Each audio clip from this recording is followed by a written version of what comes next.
Welcome into Rounding the Bases. Round the bases. Everybody knows Joe Goldberg. It's around the bases. Everybody knows Joe Goldberg. Hey, everybody, welcome into another episode of Rounding the Bases presented by Community America Credit Union, invested in you. I've got a really cool episode today because it involves AI, and I'm not an AI expert, but I think this is a topic I would be happy to talk about every week because it is such an important part of our life. And my guest today will be able to explain how his company is doing things on a really incredible scale and where they're going with it. First off, a shout out to my friends at Chief of Staff Kansas City. Whether you're in Kansas City or not, they are an incredible company that believes in good culture. They believe in people. I know that sounds so obvious, but it's not always easy, often overlooked. And they are in the people business. So if you're looking for a job, looking to hire somebody, looking for a resource, check them out, chiefofstaffkc.com, making connections that matter. My good friend Howie Fleischer introduced me to today's connection, and Howie introduces me to the best of people. What happens when small businesses harness the power of big data? Today we find out. Joining the discussion is Tapan Bhatt, founder and CEO of TeraCrunch, the elite implementation firm for tailored AI solutions. Since 2013, he has been on the cutting edge of innovation with seamlessly designed systems that deliver big efficiencies for even bigger gains, and using proven methods successfully turns promises into performance. That is a big way, or a small way, I don't know, of saying that AI can change your life, can change your company's lives, and Tapan is seeing things in a way that many of us are not. And I want to get into the success of this company. I've seen it described as the McKinsey of AI, which means that you guys are consulting at the highest of levels and finding solutions. Tapan, thanks for joining Rounding the Bases. Thank you for having me. Appreciate it. I don't even know where to start because it's such a cool journey, even your own personal journey. I guess let's start there. I mean, you and I had lunch quite a while back and was talking about, you know, how this gem of a company ended up in Kansas City. I mean, you're making an impact on companies worldwide, and you're doing it from right here in a suburb of Kansas. And not just you got people all around too. How did this all start? Well, this started with my journey in the tech space. I was in East Coast and West Coast for about 15 years. I was working with some of the best VCs in the world, like Sequoia, and some of the best startups that they've funded. And so my journey with data and statistics and analytics started pretty early on in my career. And one thing led to another. Did a bunch of successful startups. And after 4 startups, I decided to come to KC. That's where my family is. And that's the main reason behind my move to Kansas City from Boston. And fast forward 11 years, moved to KC, by the way, and started TeraCrunch, the AI company. And 11 years later, we are called the McKinsey of AI, but at the fraction of the cost. We've done some amazing work in the world of AI. And primarily, when I moved to KC, I told my family, I'm like, I'm not sure if this is the right place for me, being in East and West Coast, but let's see how it pans out with the business and family and so forth. And 6 months later, I was blowing the Kansas City trumpet back to my friends in East and West Coast. So here we are, 11 years later. So there's so much there. I mean, you didn't. I don't know what you started this with the hopes of doing. I know you didn't expect to end up in Kansas City, but I mean, we're not talking about. There's so much I want to go to here, because I think for a lot of us, I'll just say a lot of us laymen, AI is new. AI is not new. It's new for a lot of us. And also, it is still in the early stages in terms of where it's going to go. But this didn't just pop up on your radar. You've been aware of this a long time. Like a lot of us, I feel like 2024 was the year of ChatGPT. It's not that it was created, but that suddenly is when it. I remember my buddy who said to me, "You got to check out this ChatGPT and let me show you how it works." And I'm like, "What are you talking about? I don't know what this is." And now, like, you wouldn't even it's as synonymous as saying Google, or at least close to it, right? It almost is. I don't know if we use it as a verb or how we use it, but we know what it is to some extent. How long have you been aware of this looming AI and what was coming? Well, I mean, AI, like I said earlier, I think the underlying technology has been around for a long time. Machine learning, computer vision, all that stuff has been around for decades. The reason why majority of the population got to know about AI is primarily because of ChatGPT. ChatGPT made it possible for humans to use AI in natural language.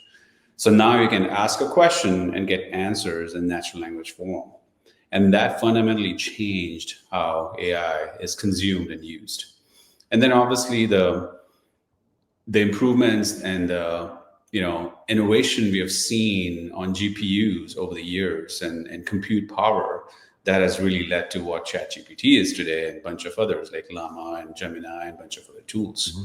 But AI in general has been around for decades. We have been using machine learning, computer vision, statistics, etc., for over 11 years now ourselves. So I think the technology has been around for a long time, but the way it has been consumed and delivered through ChatGPT, that's just changed the game completely.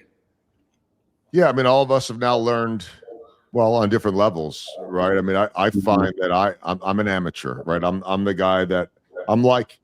Me to AI is like, saying that I'm great with my iPhone with using the camera. Like I'm good at taking pictures with my iPhone, but I'm not a photographer, right? I'm not an AI expert, but I've learned, and that's one of the fun things about this is just go down. I was telling you before we went on, from a personal standpoint, just go down and dig into that rabbit hole. My wife and I took a vacation. I planned all of it with ChatGPT. It wasn't a Google search. Hey, what's a good place to stay at? It was, no, I want this. No, I want something more like this. Hey, how about this? Where would this go? What would be the right order to go? What would be a good, it was days or weeks worth of back and forth. Not because it couldn't figure it out for me in 3 seconds. It took me a while to figure out where I wanted to train it to go. That's on the smallest of levels. I don't want to insult you in terms of what you're doing. I'm talking about just on an individual level. Now talk about a company that can benefit from the services of TeraCrunch. Who are you working with? And what do you do? And I know it's not the same answer across the board, but in general, what are the TeraCrunch services? How are you changing companies with your consulting and what you're doing? Sure. I think the first thing to know is what's the core business problem we're solving, right? So the core business problem that we're solving for companies is turning the AI promise into performance. The reason why that's important is because AI comes with a lot of promise, and a lot of companies are not seeing the performance coming out of that promise at the enterprise level. And that's one of the core things we have decided to solve as a company. And we do that by specializing in designing, implementing, and maintaining tailored full stack AI solutions. So, over 11 years, as an example, we've built close to 150 plus AI machine learning solutions. And through our proprietary methodology, we have delivered 5 to 40x ROI consistently across our client base, right? So what we're essentially doing here is we're trying to figure out how we can help clients identify a high value use case that is not very difficult to deploy and integrate into the client's workflow, but also at the same time, the value of that solution is high enough whereby they see a significant value in terms of return on investment. So we typically find those kind of projects. We help clients figure out what those might look like. Usually clients come to us with a Rolodex of issues and problems that they want to solve, but we put them through our methodology and then we help them identify those high value problems. Then we actually build MVPs in about 5 to 6 weeks and build full scale solutions in about 12 weeks or so, which is extremely fast because most organizations take 6 months or maybe longer to build things like this because they don't have the right expertise, the infrastructure, they haven't done the R&D, et cetera, right? So for us to build something in 5 to 10 weeks and get that to the client's hand so we can learn constantly and improve based on that feedback. That is our proprietary methodology. And there are lots of other things we do in the middle, but high level, that's what we're doing. So we're primarily a team of machine learning engineers, AI engineers, data scientists. And we are experts at, like I said, building full stack solutions. But more importantly, what we're delivering to the clients is not just solutions, but we're enabling them to start leveraging AI at scale. We could start small and then grow over time, but start leveraging them at scale so they can see significant improvements in human productivity. And they don't need to do additional staffing with us. They don't need to invest in extra infrastructure. They don't need to invest in R&D cost, and then we provide end-to-end support. So that's the core of what we're doing, if that makes sense. It does. Is it, not that it was difficult before, well, it's all difficult. Winning people's trust, companies' trust, and earning their business is never an easy task. Although when you have a great track record and a great product, it becomes easier over time. So you've built a reputation, obviously, at TeraCrunch, but I'm also curious how much the understanding, this gets back to ChatGPT a little bit.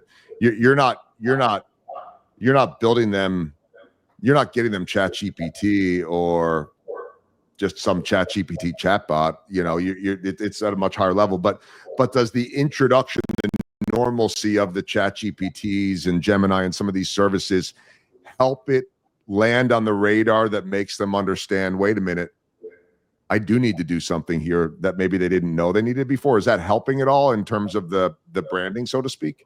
Yeah, I mean, fundamentally, there are three things AI is doing, right? And I'm a simpleton, so I'm trying to simplify the impact of AI, right? So there are three things that AI is actually doing. One, it's providing productivity tools to your workforce.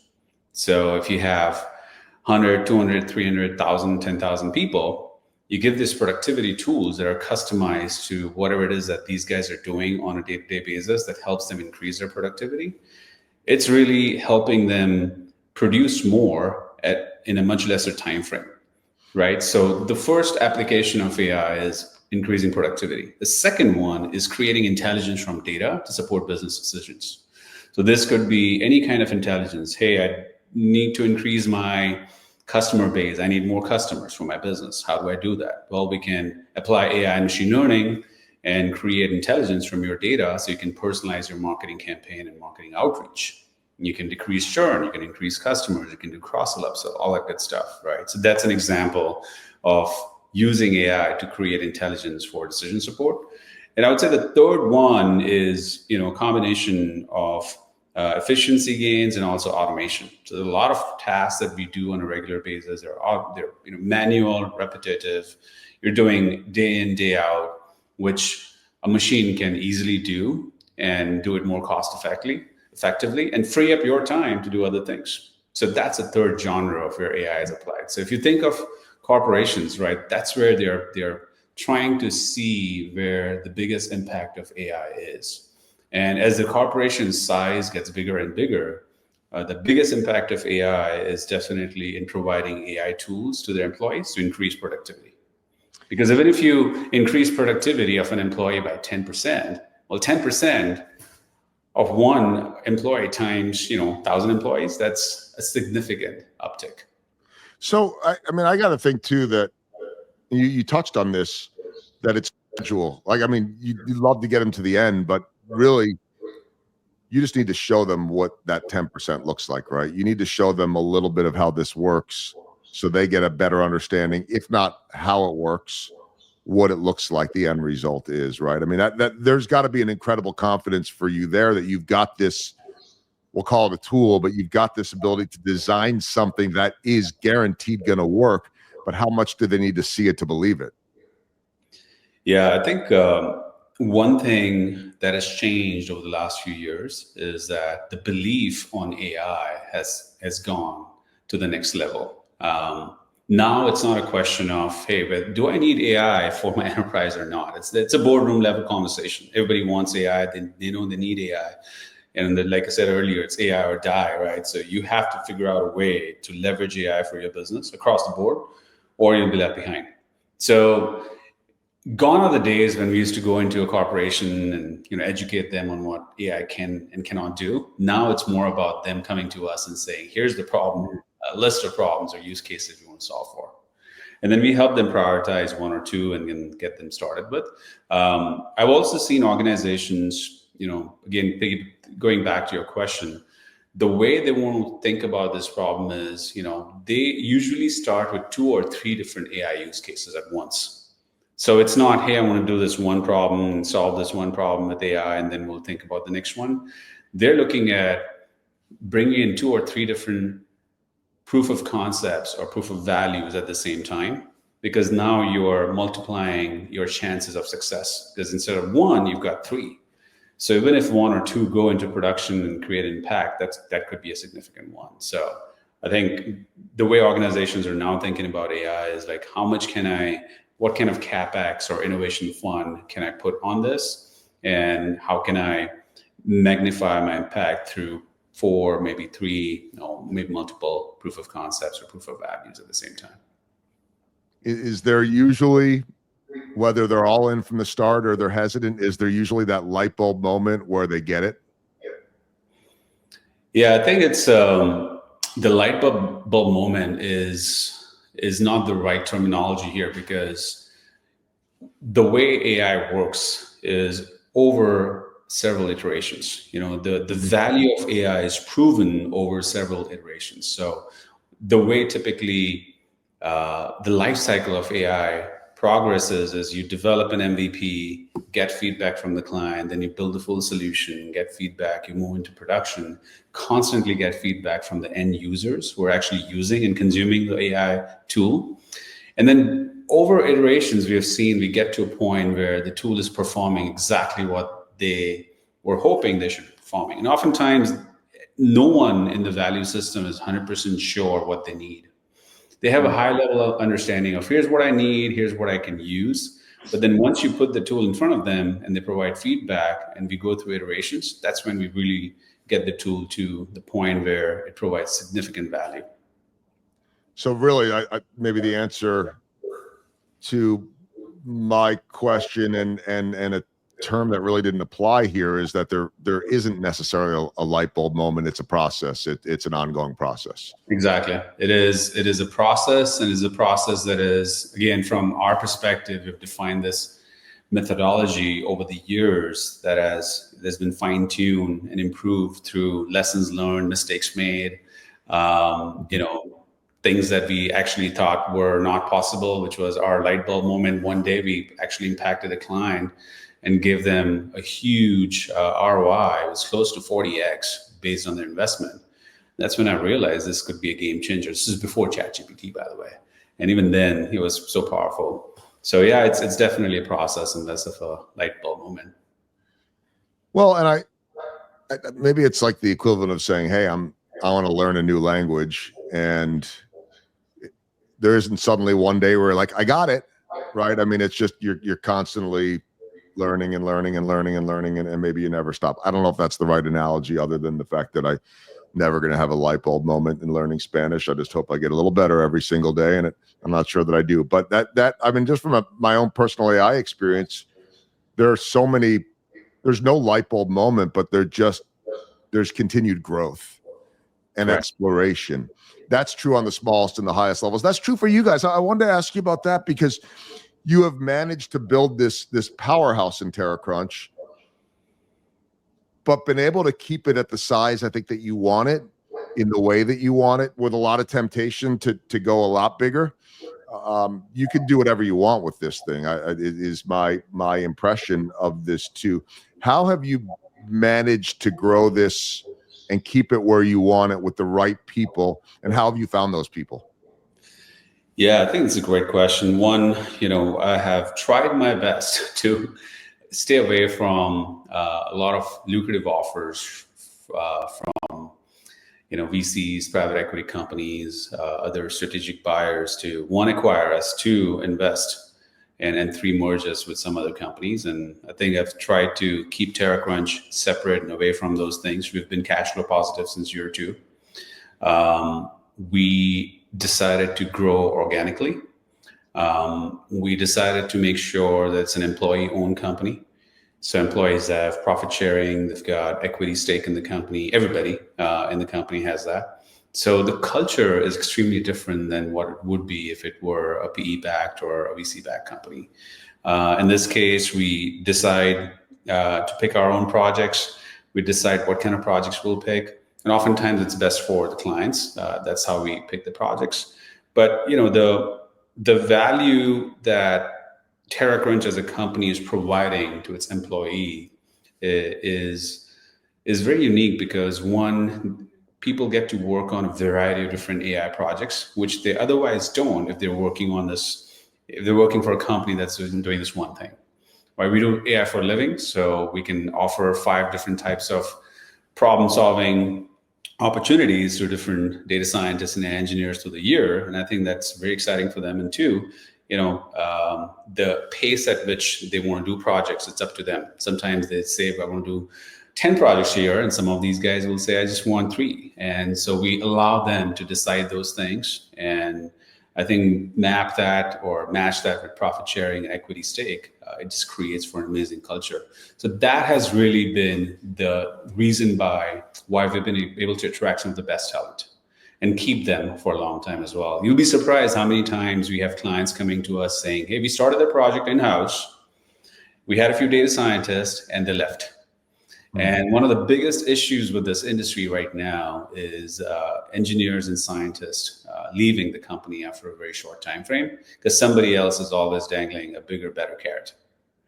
So it's one thing to attract them, but it's second thing to keep them for a long time.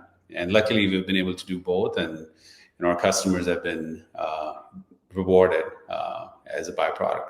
And yeah, I mean that's the sweet spot. That's what you're looking for. How do you achieve that? I always say, I'll tell it in baseball terms or any sports terms for that matter, that in the baseball world, it's like you could develop and have the most amazing people, but when their contracts are up and if the Dodgers or the Yankees come calling and they're going to pay them 25 times more, well, I'm probably going to go 25 times more the salary as well. And if I don't love it, I'll figure it out later and I'll come back or whatever it is. So how are you able to compete with the biggest of dogs, or is there danger looming from the Googles of the world or whoever it is that are going to try to make all of this their own? How have you found that footprint to be able to keep the best people?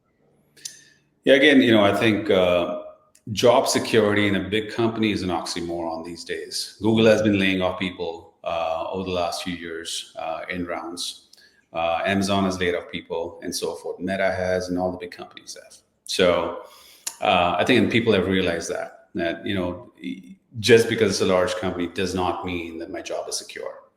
I think we've been able to attract and keep talent primarily because of our culture, and also because of the fact that we allow them to pick on a variety of different projects that excites them. So I think at the end of the day, the culture and the kind of work they're doing is the key, right? If you talk to people and ask them what are the top reasons they left a job, it's not always because of the money. I'm sure somebody else is always going to be able to pay more than what we would. But I think at the end of the day, those two things combined, along with the salary package, is the decision-making criteria for those guys. What are the next steps for TeraCrunch, and how hard has it been to stay disciplined with the temptations? Because you could sell this all off tomorrow, and obviously you've chosen not to. How hard has it been to resist those temptations, and why is this so important to you? Honestly, it's not a temptation, just because if you're enjoying something so much, you don't see these things as temptations. And I really genuinely enjoy what we're doing. I believe we are probably at the best time we have been over the 11 years or 12 years from an adoption perspective. So I believe that this year and the coming years for us will be some of the best years and the most glorious years for the company. And we're enjoying the ride, we're enjoying the journey, we enjoy each and every project that we're doing for our clients. Nothing gives us bigger joy than when we actually see our clients saying, okay, this tool has changed XYZ for us. Mm-hmm. This tool has improved so much productivity for us. And I think that joy that we get from projects to projects over the years is amazing. And, like I said, our projects are not limited to deploying a solution with a client. When we deploy a solution, we're just getting started. We're constantly fine-tuning, taking feedback, improving, right, and adding more bells and whistles on an ongoing basis in an iterative way with all the clients across the board. So once we partner with the client, we're with them for a long time. And I think that's a very rewarding process. So luckily, these are not temptations. Yeah. And it's not a one and done type of deal. That's the beauty of these long-term relationships. All right, a couple more questions before we get into my baseball themed questions. And I want to zoom out a little bit and look at big picture, whether it be on the scale that TeraCrunch is working, or whether it be just I'll call it the amateur AI person like myself who just likes to keep digging and digging. You said AI or die. And that really resonated with me. At least in my mind, that means that if you don't stay up with the times, you're going to be irrelevant. You're going to be obsolete. And I think that's true, whether it's AI or whatever it is, technology. The world changes. The world has always changed. The world will always change. Where's this all going? I mean, I think it scares the crap out of a lot of people, and it excites a lot of people. Or it could be both, by the way. I'm in both camps. It scares me, but I want in on it because I don't want to die, and I want to stay up with everything. I don't want to be the guy that, has to ask my grandkids how everything works. That's probably inevitable. It's probably going to happen because, the kids know more. But I find that the more you stay relevant, the more you stay in touch with things, the better. Like I'm a 50-something now covering 20-something-year-old athletes. I better know how to live in their world to some extent, or I become obsolete. Where is all of this going 10 years, 20 years down the road? What excites you and what scares you? Yeah, I think a couple of things. One, let's define what AI is really. It's a technology, sure it's ChatGPT, and sure it's this and that for a lot of people. But at the end of the day, AI is a strategic business transformation tool, right? So it's not just a technology, but it's a strategic lever that a lot of corporations and organizations are trying to figure out how to use to grow and see unprecedented business transformation. And so at the core of what AI is doing is it's augmenting human potential with efficiency and productivity multiplier, right? It's not about replacing humans. It's about empowering humans with productivity and efficiency driven AI tools. So it's enabling professionals to focus on high value strategic work. It's essentially, it can do so much that humans cannot do, right? As an advanced analytics tool, it can identify patterns that humans might miss. It can process humongous and massive amounts of data in no time. And it can generate insights for more informed decision making. So I think all these things, right? Intelligent problem solving, augmenting human potential for efficiency and productivity multiplier. These are the things that are going to change how we perform at work on a day in, day out basis. So it's not going to be about replacing humans. It's going to be about empowering humans to do a lot more than what they are able to do today without AI. The biggest myth right now in the industry is that people are, AI is going to take away our jobs. AI is not going to take away people's job. Obviously, it will bring in automation. It will take away redundant jobs that are people doing on a regular basis, but it positions the same people to do bigger, better things and be more productive because there's AI workflow in process right now in the workflow. I would say the other myth is that, AI is going to come in and do everything and replace all humans, and then humans won't be required anymore. But again, that's another myth. It's the new world is going to be the man-machine ecosystem.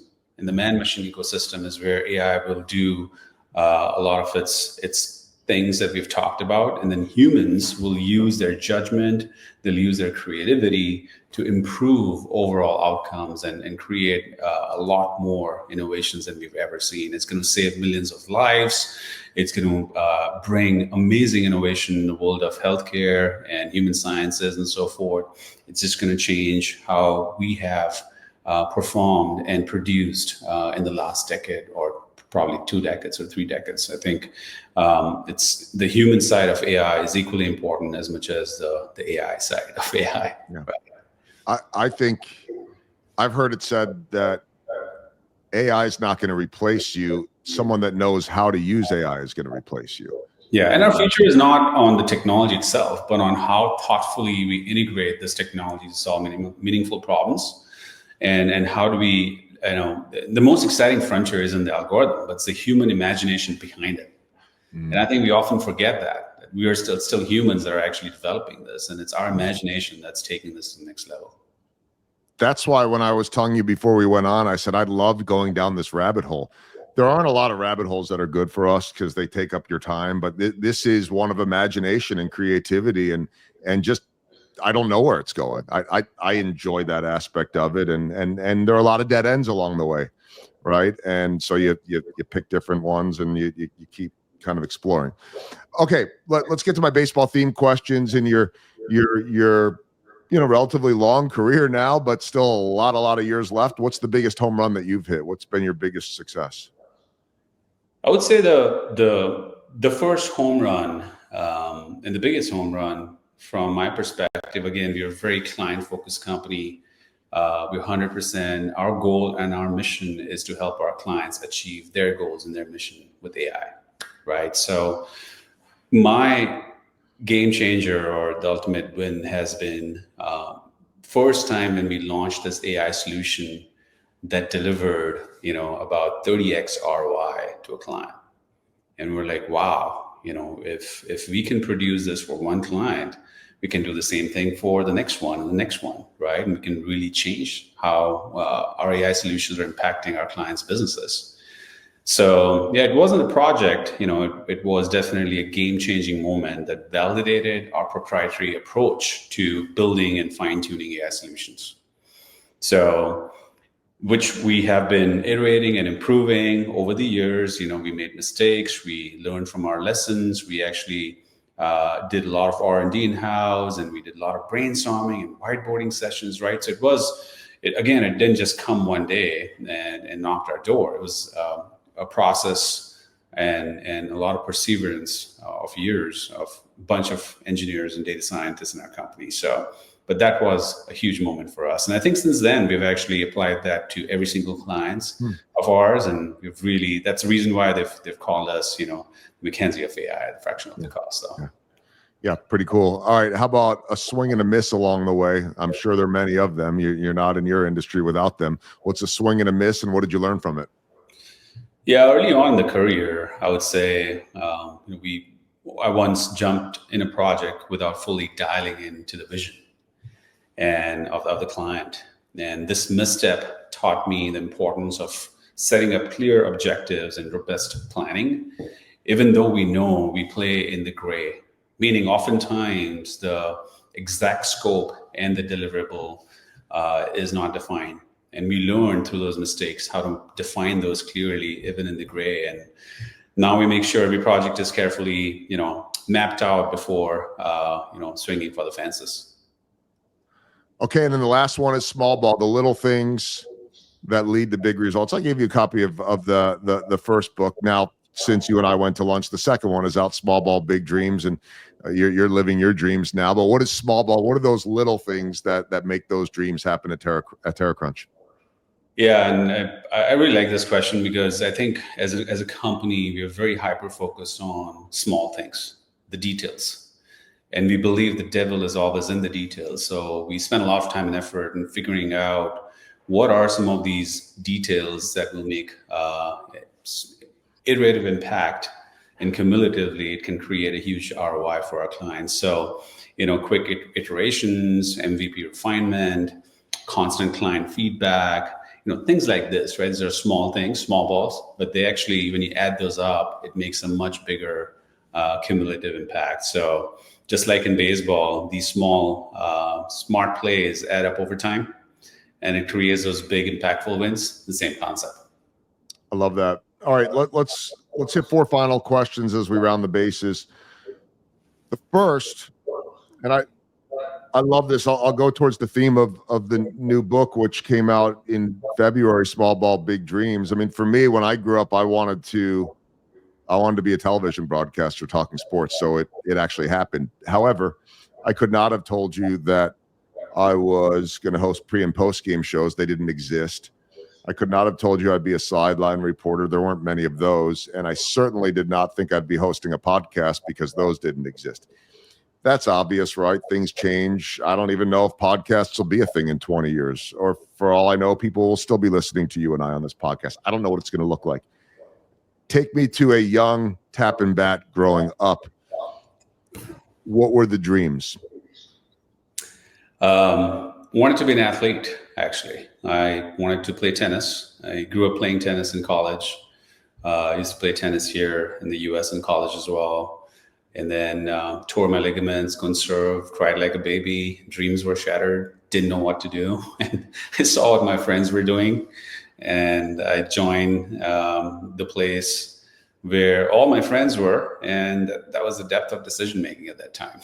So I really wanted to be an athlete. But I think the perseverance and the disciplines that athletes have, I was able to carry that forward with into my business and into my career and life, and I think it's helped me more than anything else. But yeah, that's younger Tapan was more about being an athlete and just playing tennis all the time. Still play at all or no? Still play once, twice a week if I can. Okay. I do singles only. Grind on the court for a couple of hours. It's great exercise and great stress buster. Yeah,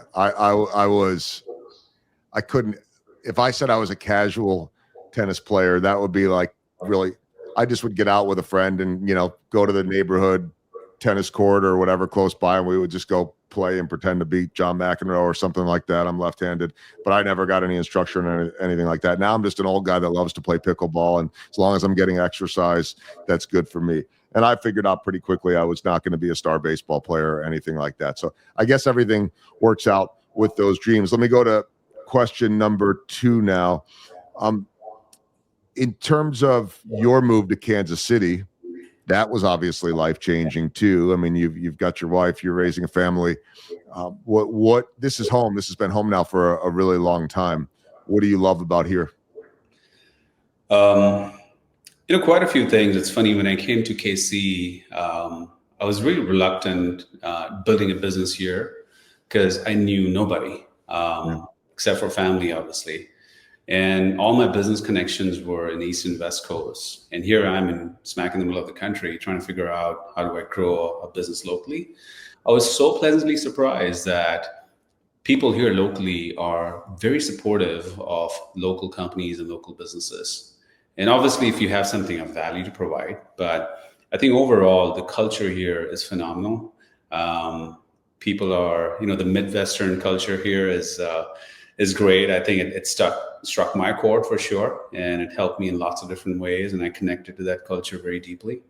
The school districts, the quality of life, even the talent here. A lot of people say there's no talent in Kansas City, but I think we have a lot of good talent here as well. And I've actually been able to attract talent from outside of KC into KC. So talent has moved here from East and West Coast in several occasions in my case. So I feel overall, this is a great town. I mean, I miss not having mountains and beaches nearby, but we can always fly. But a follow-up to that second question, how do you succeed when most everyone else is on the coasts or most everyone else is in Silicon Valley or wherever it might be? I mean, you could do what you do anywhere, but you are bringing people to Kansas City. Is it a show and tell type of thing? Is it how do you